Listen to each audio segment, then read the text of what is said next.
Wadhkur rabbaka fi nafsika tadarruan wa khifatan wa dunal jahr.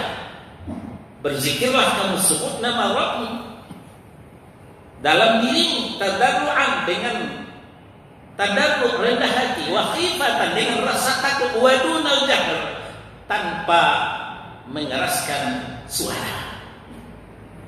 Tapi sebagian kaum muslimin masih saja mengangkat suaranya, mengeraskan suaranya. Alhamdulillahi Rabbil Alamin Ar-Rahmanir Rahim. Saudara-saudara kaum muslimin jamaah subuh Masjid Salman Al-Farisi Rawamangun. Alhamdulillah, kita bersyukur kepada Allah. Bapak dan Ibu, sekarang pembahasan kita masih seputar doa.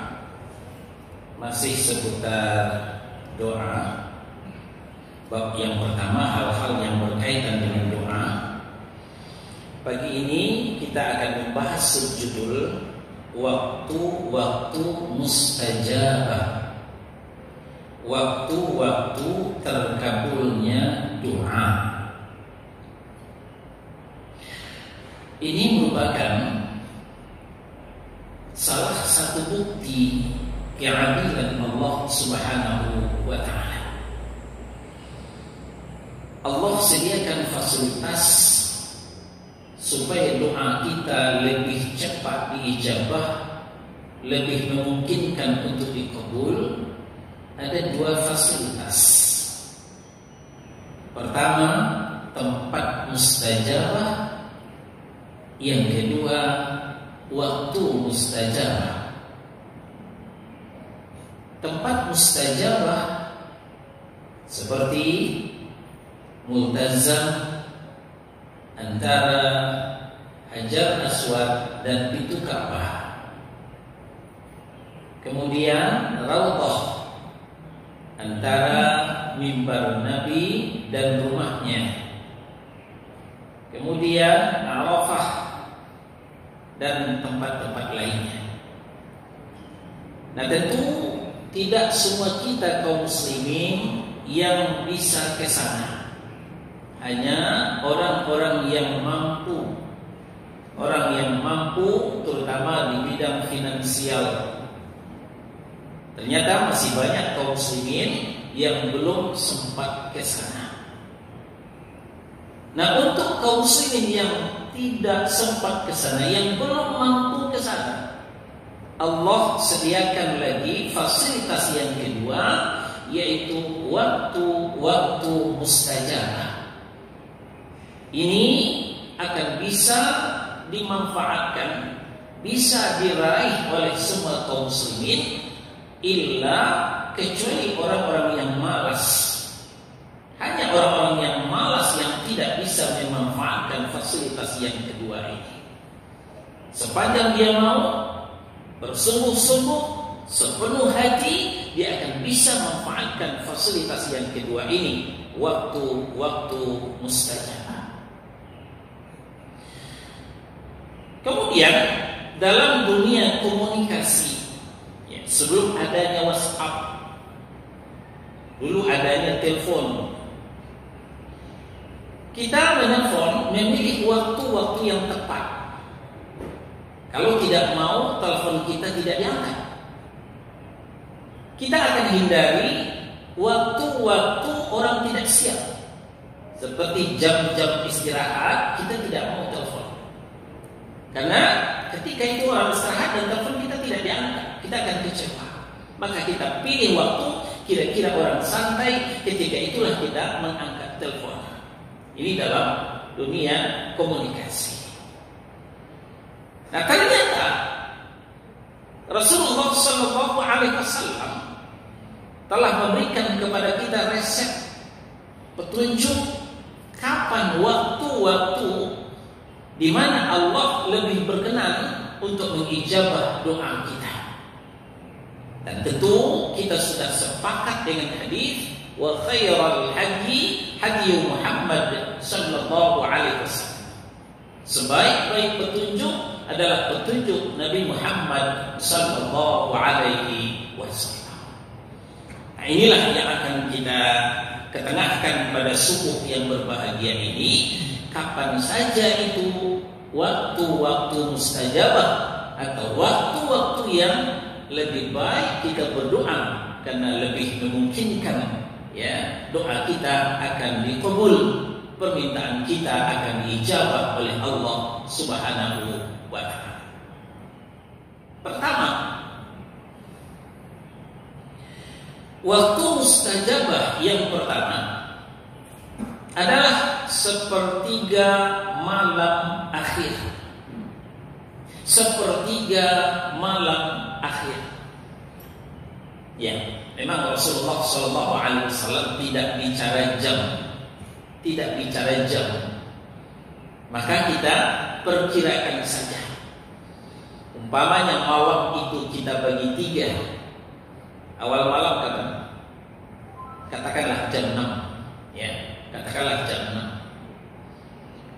6 sampai jam 10, ya, sepertiga malam awal. 6, 7, 8, 9, 10, ya. 4 jam pertama 4 jam pertama adalah sepertiga malam awal. 11, 12, 1, 2 adalah sepertiga malam di tengah. 2, 3, 4, 5 ya sampai pula azan berkumandang fajar.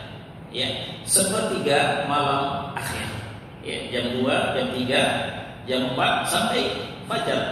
Itu sepertiga malam akhir. Kira-kira begitu.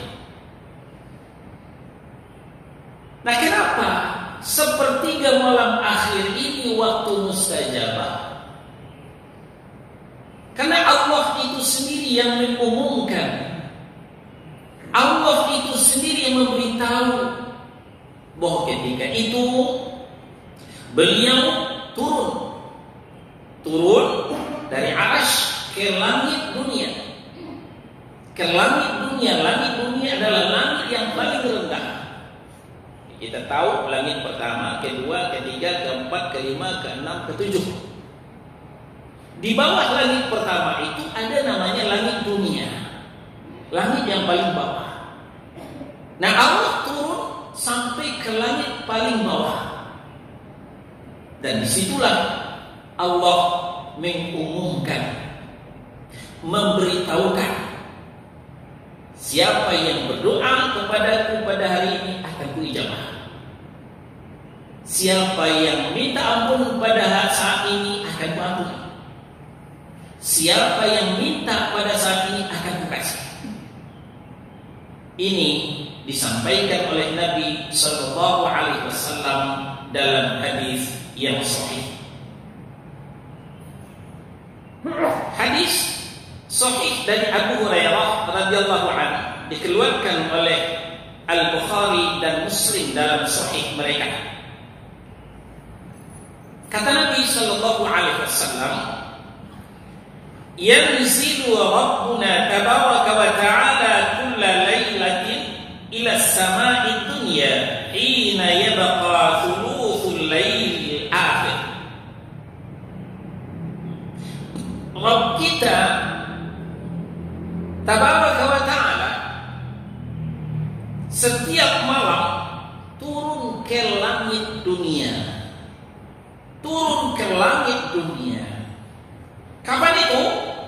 Ketika tinggal sepertiga malam akhir. Ketika tinggal sepertiga malam akhir.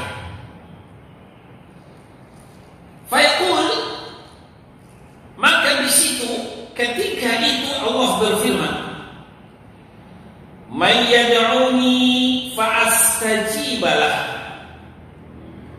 Barang yang siapa yang berdoa kepadaku saat ini tentunya, maka akan kuijabah doanya.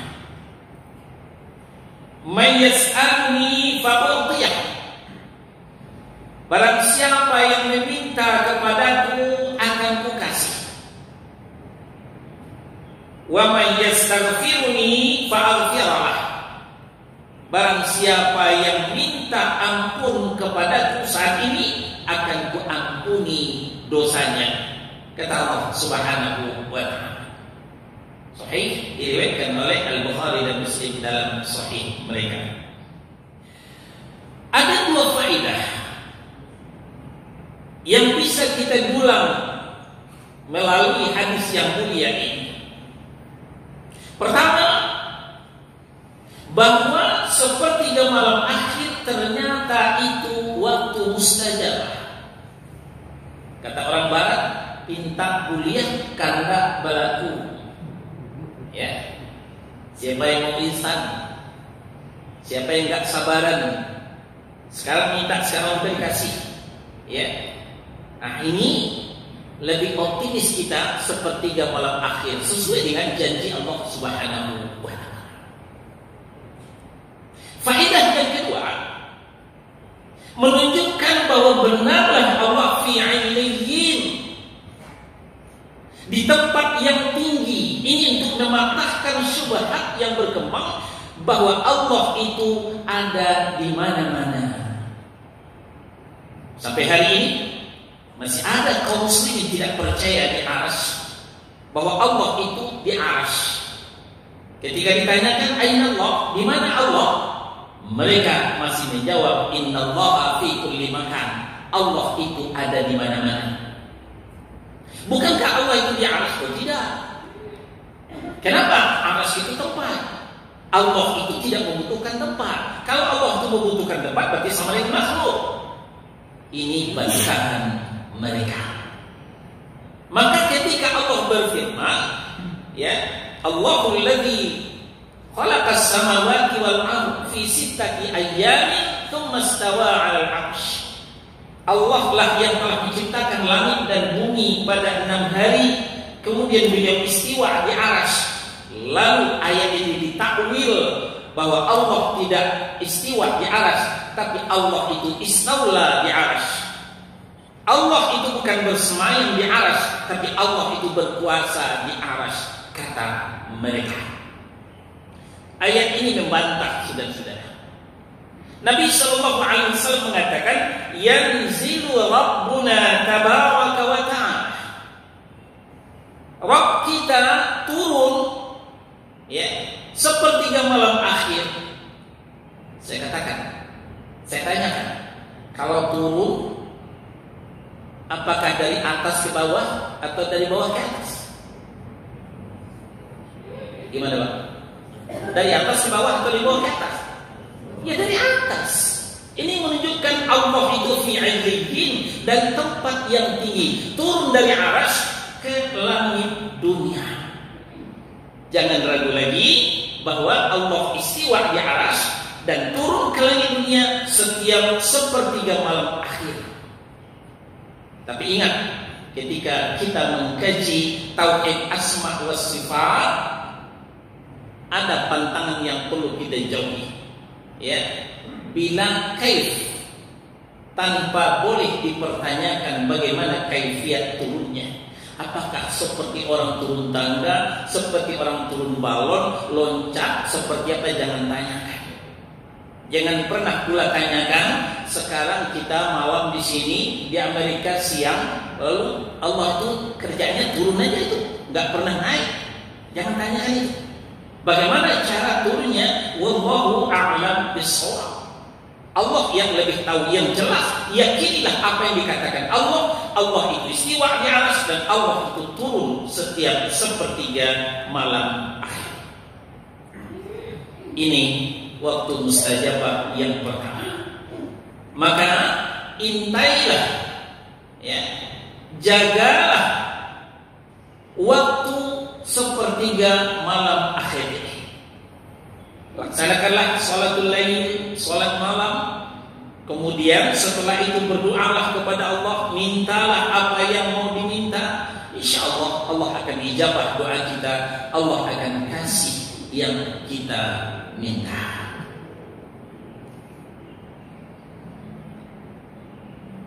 Yang kedua, waktu mustajabah yang kedua adalah antara dan iqamah, antara adzan dan iqamah.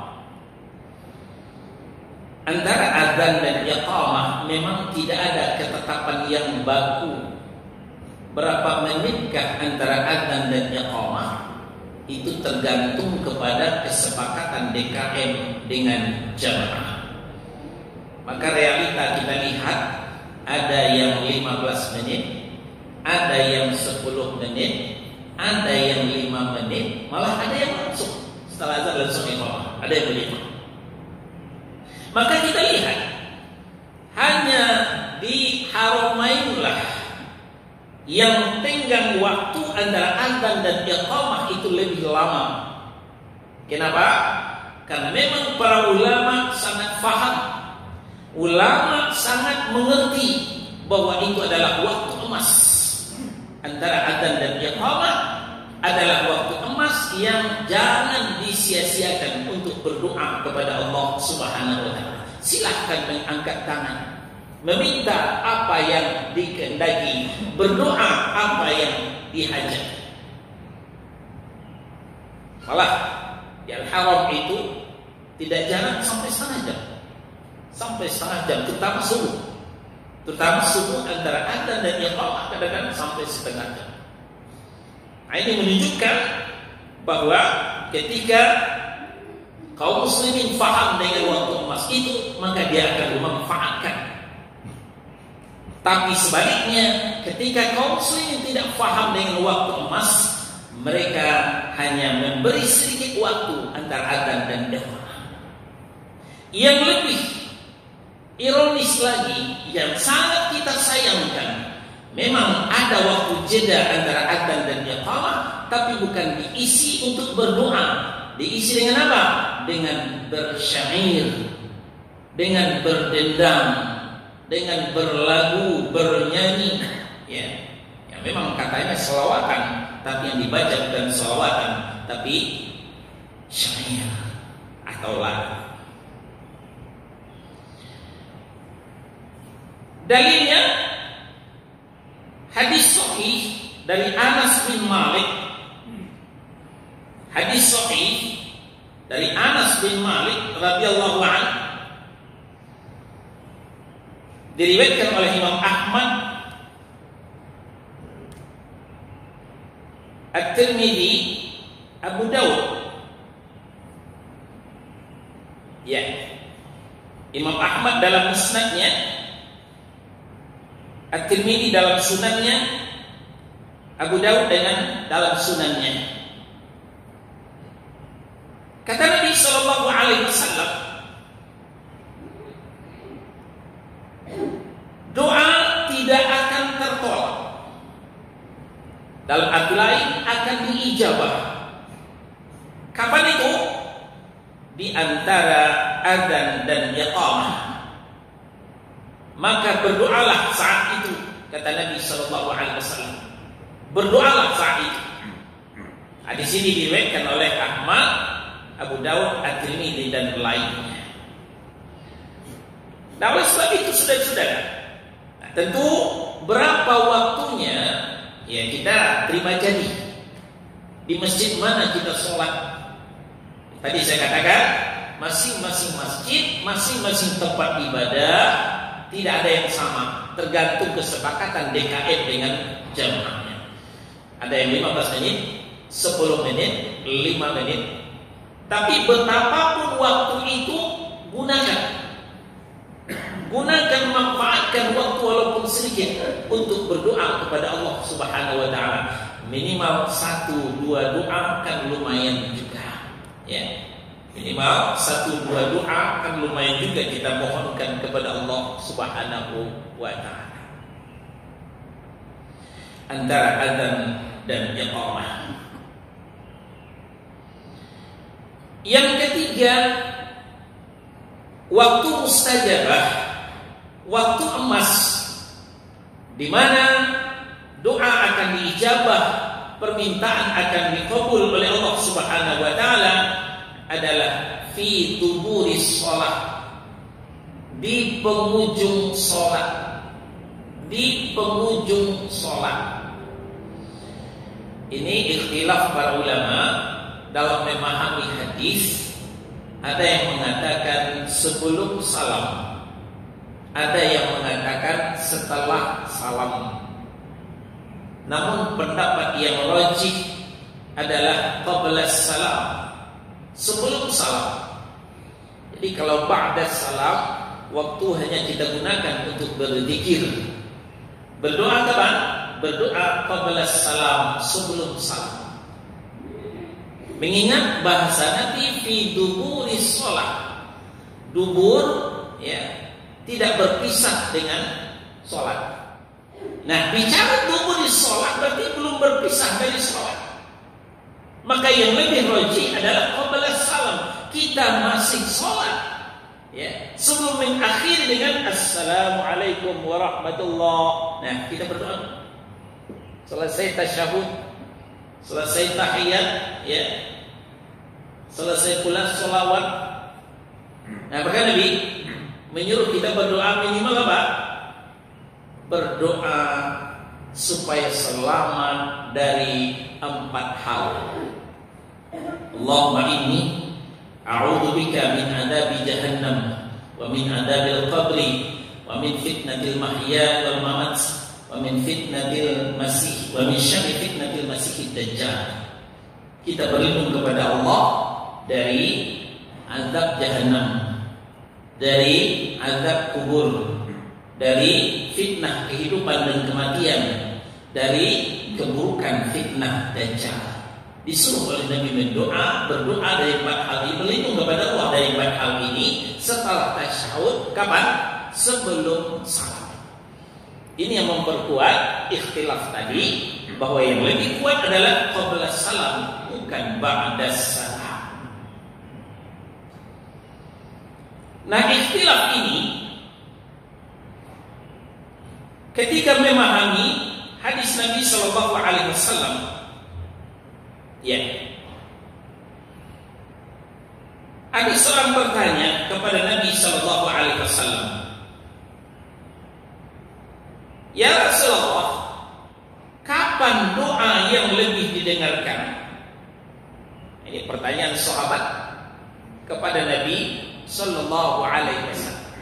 "Ya Rasulullah, kapan doa lebih didengarkan oleh Allah Subhanahu wa taala?"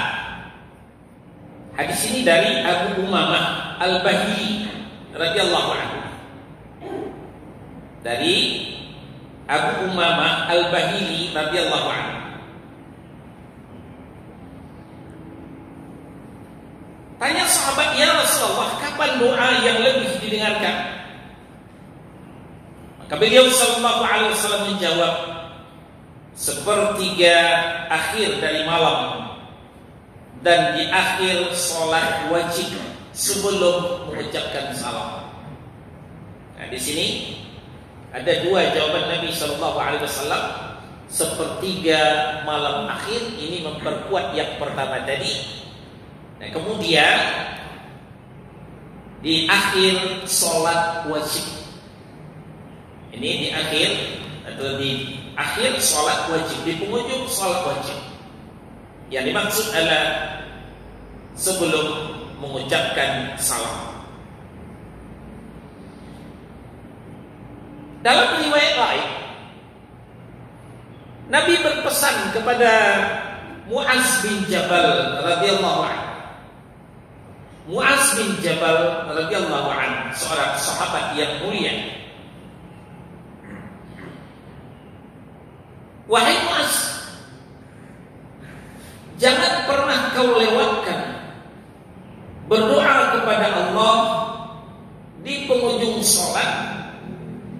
Allahumma a'inni ala dzikrika wa syukrika wa husni ibadatik."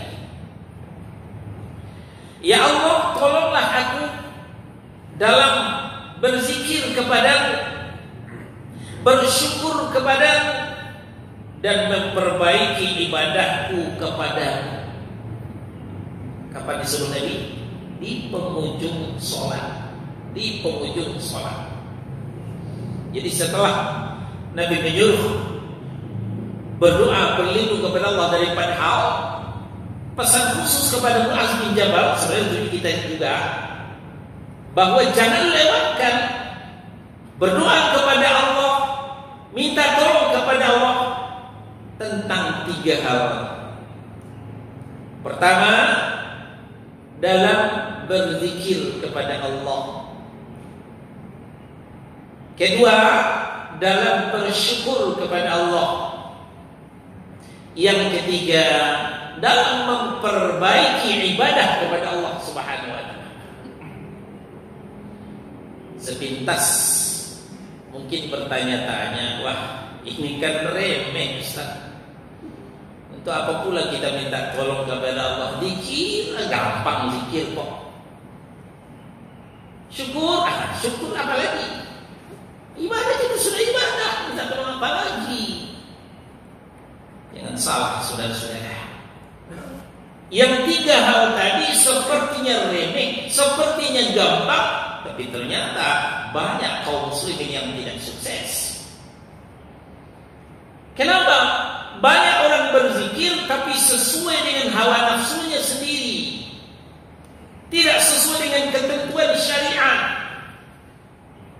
Contoh, zikir selesai sholat fardu, ya, Subhanallah 33 kali, Alhamdulillah 33 kali, Allahu Akbar 33 kali. Tidak semua kaum muslimin yang sukses berzikir ini. Banyak yang gagal.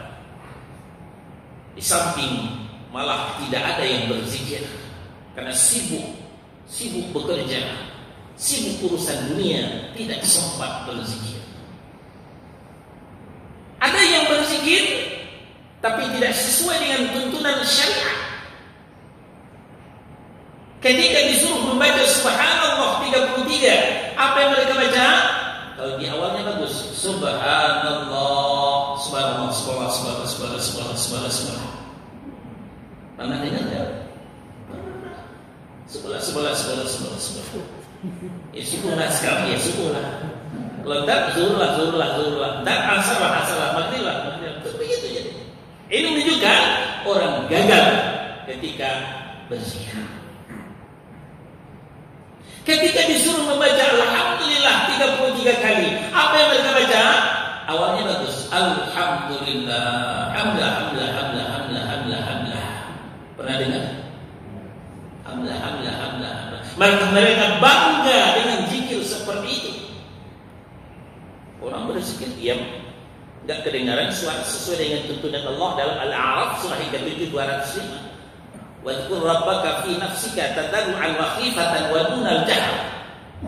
Berzikirlah kamu sebut nama Rabbmu dalam dirimu, tadarru'an dengan tadarru' rendah hati, wa khifatan dengan rasa takut, wa dunal jahr tanpa mengeraskan suara.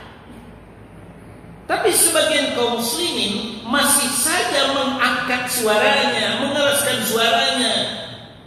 Ya minimal antara kedengaran dengan tidak. Allah. Mereka bangga seakan mereka saja yang berzikir, yang lain tidak. Ini waswasus syayatin. Waswasnya syaitan. Ya teruslah begitu. Hebat kamu saja yang berzikir. Yang lihat tuh, enggak ada yang kedengaran suaranya kan? Ini tipu daya syaitan. Lihat dalam talbisul iblis. Ya, perangkap iblis. Ini menunjukkan orang gagal dalam berzikir. Apalagi kalau kita bicara zikir pagi dan petang. Kita bisa survei. Belum semua kaum muslimin yang mengamalkan zikir pagi dan petang. Ya, di salat subuh, ya, zikir setelah salat fardu. Alhamdulillah, tobat, pulang. Sampai di rumah nonton TV, berita yang hangat, tapi lupa berzikir. Ini menunjukkan berzikir kepada Allah itu gampang susah. Kalau Allah tidak beri kita pertolongan, maka kita gagal dalam berzikir kepada Allah Subhanahu wa taala. Kita butuh pertolongan Allah. Semoga Allah turunkan taufik dan hidayah ketika kita berzikir kepada Allah Subhanahu wa taala. Apalagi bersyukur. Jangan dikatakan gampang bersyukur. Secara teori memang bersyukur, tapi kenyataan kadang-kala bersyukur. Syukur dengan pakai shin titik 3 di atas. Syukur dengan sin biasa.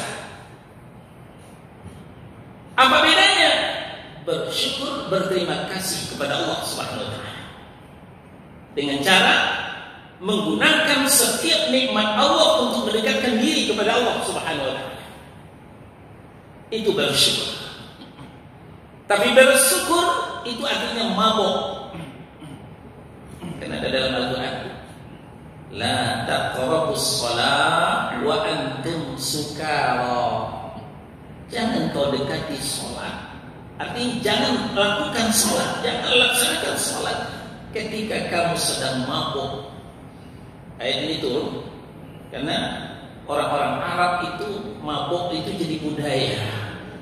Mereka bukan hanya minum arak tapi mandi dengan arak sampai mabuk sampai teler. Nah, ketika teler jangan sholat kata Allah Subhanahu wa taala. Jadi sukaro itu mabuk artinya. Inilah yang terjadi di sebagian kaum muslimin. Dalam teori syukuran.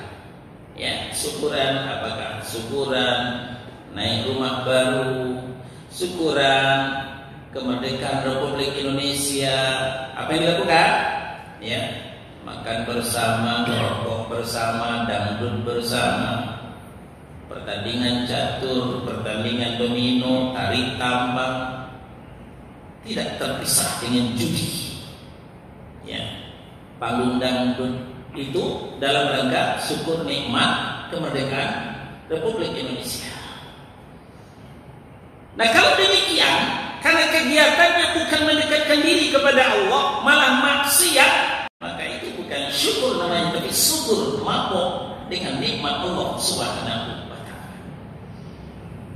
Karena memang susahnya kita bersyukur bagaimana menurut semestinya. Kita perlu bantuan Allah supaya Allah menurunkan taufik dan hidayahnya. Itulah gunanya Rasulullah pesankan kepada Muaz bin Jabal, jangan lewatkan wahai Muaz, setiap di akhir sholat sebelum salam ucapkanlah doa, mintalah kepada Allah, Allahumma a'inni ala dzikrika wa syukrika. Yang ketiga, wa husni ibadatik, dan memperbaiki ibadahku kepadamu. Saudara-saudara, sampai hari ini belum semua kaum muslimin beribadah dengan sepenuh hati. Saya ulang, belum semua kaum muslimin beribadah dengan sepenuh hati. Sisanya mereka beribadah dengan setengah hati, tidak serius. Apakah ibadah sholat? Ya. Mereka sholat bagaimana biasanya. Mereka sholat kayak orang-orang. Mereka sholat apa yang mereka lihat dalam setiap hari. Mereka tidak melaksanakan sholat sesuai dengan contoh Rasulullah SAW. Maka pesan Nabi, "Shallu kama ra'aitumuni usolli." Sholatlah kalian sebagaimana kalian melihatku sholat. Sampai hari ini belum semua kaum muslimin yang belajar sifat sholat Nabi. Belum semua kaum muslimin belajar sifat sholat Nabi. Maka sampai hari ini sholat kaum muslimin banyak yang menyelisihi sholatnya Nabi Sallallahu Alaihi Wasallam. Nah, sambil lewat saja beberapa contoh kita sebutkan. Mulai dari wudu, Wudu mereka bukan seperti wudu Nabi. Ketika menyapu kepala masih banyak begini. Padahal Rasulullah tidak seperti itu menyapu kepala. Ketika mengamalkan ayat, mengamalkan hadis, "Shallu kama ra'aitumuni usolli." Menurut pemahaman mereka, sholatlah kamu pakai usolli. Sehingga masih kita dengar usolli fardal maghribi, usolli fardal zuhri, usolli fardal subhi. Itu pun kedengar lagi kanan dan kiri. Padahal Rasulullah SAW setiap sholat tidak pernah mengucapkan usolli. Para sahabat khulafaur rasyidin setiap sholat tidak pernah membaca usolli. Lalu kemudian ada pendapat dari Syafi'iyah. Ya, Syafi'iyah bukan berarti Imam Syafi'i. Memang Syafi'iyah kemudian dinisbatkan kepada pengikut Imam Syafi'i, tapi tidak mutlak. Malah banyak Syafi'iyah itu bertolak belakang dengan fatwanya Imam Syafi'i rahimahullahu ta'ala. Apa komentar Syafi'iyah? Itu gunanya melafalkan niat itu untuk memantapkan niat, kata mereka. Yang jelas ini bukan dari Nabi SAW. Ini ijtihadnya Syafi'iyah. Nah, kalau itu kita ikuti, melafalkan niat itu kan tidak harus kedengaran. Ya katakanlah berbisik. Tidak harus kedengaran kanan dan kiri. Ini beberapa orang ke sana kedengaran usollinya, beberapa orang ke sana kedengaran usollinya. Ada apa ini? Ini menunjukkan sholatnya belum bagus, sholatnya belum baik sesuai menurut tuntunan Rasulullah Sallallahu Alaihi Wasallam. Maaf saudara-saudara, ini bukan khilafiyah. Ya, ini bukan khilafiyah. Jangan katakan Ustaz, jangan buka khilafiyah di sini. Jangan saya dikatakan seperti itu. Tegas sekali lagi saya sampaikan bahwa usolli bukan khilafiyah. Yang khilafiyah itu dua ajaran Nabi yang masing-masing ada dalilnya, itu khilafiyah. Tapi antara usolli dan tidak usolli, yang tidak usolli yang contoh dari Nabi, yang pakai usolli tidak ada contoh, tidak ada takrir persetujuan Nabi Sallallahu Alaihi Wasallam. Itu pentingnya kita wa husni ibadati, membaguskan ibadah kita kepada Allah, kita minta tolong kepada Allah. Saudara-saudara, tanyakan kepada diri kita masing-masing, jawab dalam hati, sudah berapa umur kita sekarang? Kira-kira tinggal berapa tahun lagi kita hidup? Atau mungkin yang sudah kepala 7, ya, tinggal berapa bulan lagi kita hidup, atau mungkin tinggal berapa hari lagi kita hidup. Apakah ibadah kita masih begitu-begitu saja?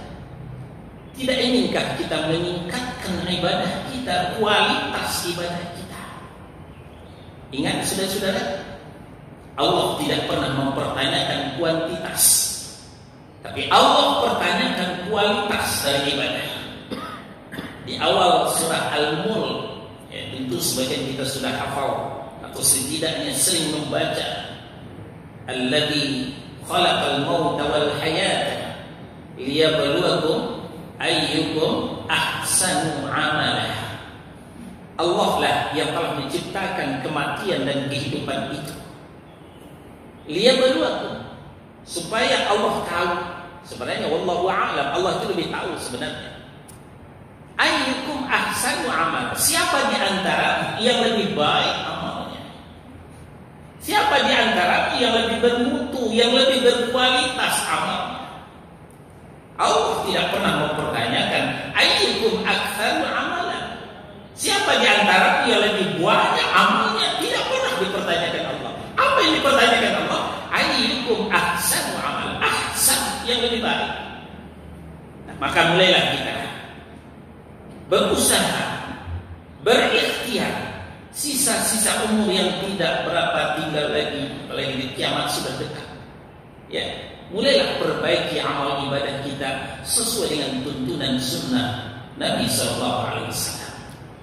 Karena para ulama di kalangan mufassirin, ayyukum ahsanu amala, siapa di antara yang lebih baik amalnya?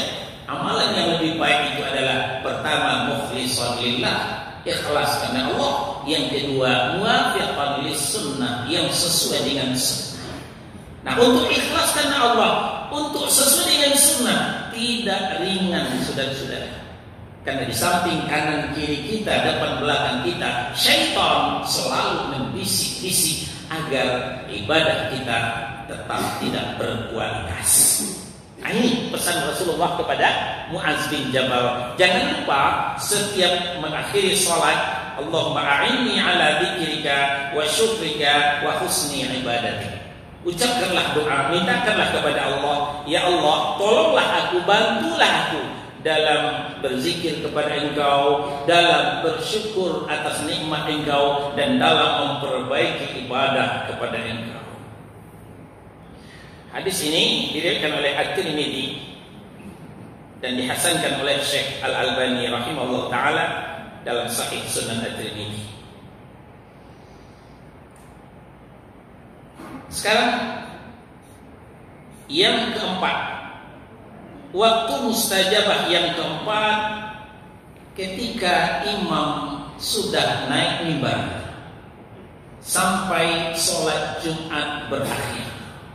Ya, waktu zuhur sudah masuk di hari Jumat, imam, maksudnya khatib, imam khatibkan sama. Ya, yang sunnah siapa yang khutbah itu yang imam. Memang sebagian masjid ada lagi imamnya lain, khatibnya lain. Ini tidak sesuai dengan sunnah.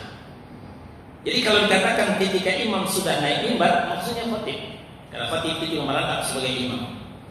Ketika imam atau khatib sudah naik mimbar sampai sholat Jumat selesai, itu waktu mustajabah. Berdoa kan Ustaz?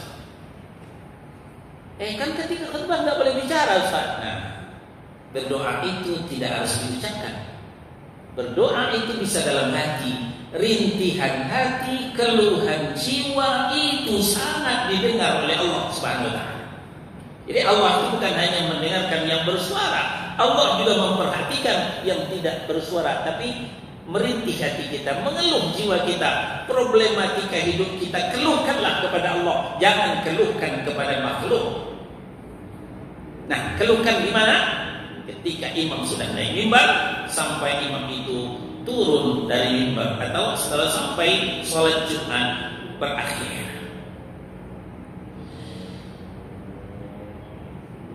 Hal ini berdasarkan hadis dari Abu Burdah bin Abu Musa al-Ash'ari, diriwayatkan oleh Al-Bukhari. Ibnu Umar bertanya kepada Abu Burdah, wahai Abu Burdah, apakah ayahandamu telah menyampaikan hadis dari Nabi SAW tentang waktu mustajabah? Tentang waktu mustajabah, ya, di hari Jumat? Abu Burdah menjawab, "Na'am." Ya, ayahanda Abu Musa al-Ash'ari telah mengatakan, ya, beliau mendengar dari Nabi SAW bahwa termasuk waktu mustajabah adalah antara duduknya imam atau khatib sampai selesai sholat Jumat. Sahih diriwayatkan oleh Al-Bukhari. Ya, waktu kita sempit tidak dibacakan hadisnya.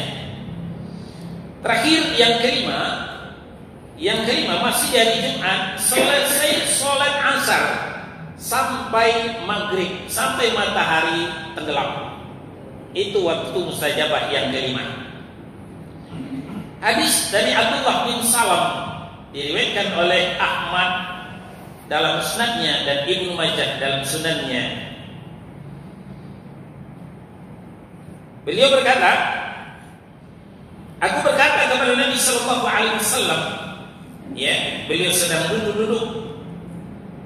Kutanyakan, sesungguhnya kami menemukan dalam kitabullah Taurat, ya, pada hari Jumat ada suatu waktu tidaklah seorang hamba yang beriman bertepatan pada waktu tersebut sholat dan meminta sesuatu kepada Allah kecuali Allah akan memenuhi keperluannya.